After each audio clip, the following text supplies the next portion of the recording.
DJ Kanchan Raj Muzaffarpur. Coaching करल जाइबौ नै मैया हमें बर बीघा बजा। ट्यूशन करल जाइबौ नै मैया हमें बर बीघा बजा। आगे बभना के बेटावा गे मैया चुमा मांगू हौ उधार। आगे अहिरा के बेटावा गे मैया चुमा मांगू हौ उधार।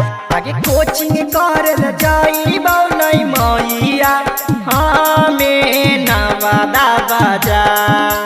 कोचिंग करल जाइबौ नै मैया हमें गाया के बजा।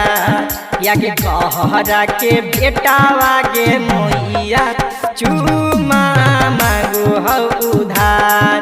आगे धनका के बेटावा गे मैया चुमा मांगो एक बार। डीजे कंचन राज मुजफ्फरपुर।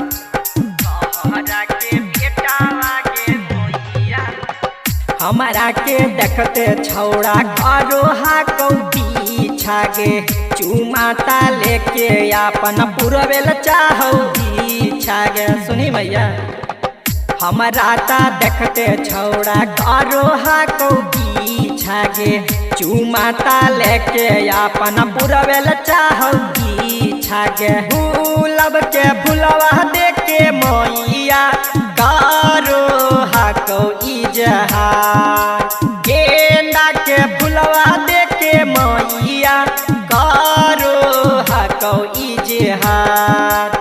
कहरा के बेटावा गे मैया चुमा मांगू हौ उधार। आगे बसिया के बेटावा गे मैया चुमा मांगो एक बार। डीजे कंचन राज मुजफ्फरपुर।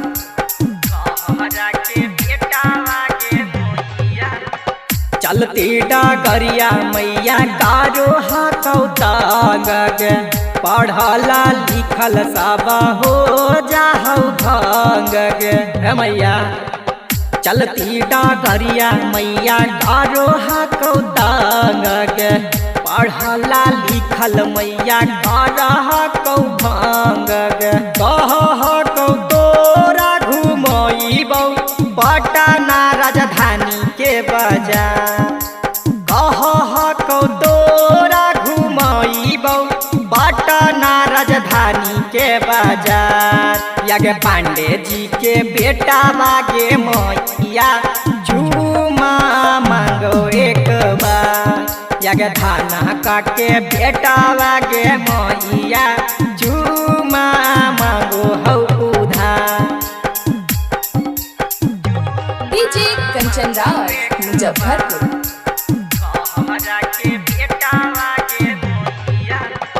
यार टपा बनमा मैया हाको पर जा पाती गे। शादी का राय दे मैया हो तो नहीं छाती गे ए मैया। यार टपा बनवा मैया हाको पर जा पाती गे। शादी का राय दे मैया हो तो फिर ना छाती गे। तुम्हारा के बेटा के मैया दिया बाबा नाई दे हम। प्रजापति के बेटा के मैया दिया बाबा नाई दे हम। यार कुम्हारे के बेटावा के मैया जुमा देबै हम हजार। अरिया पहने वाला मुआ के मैया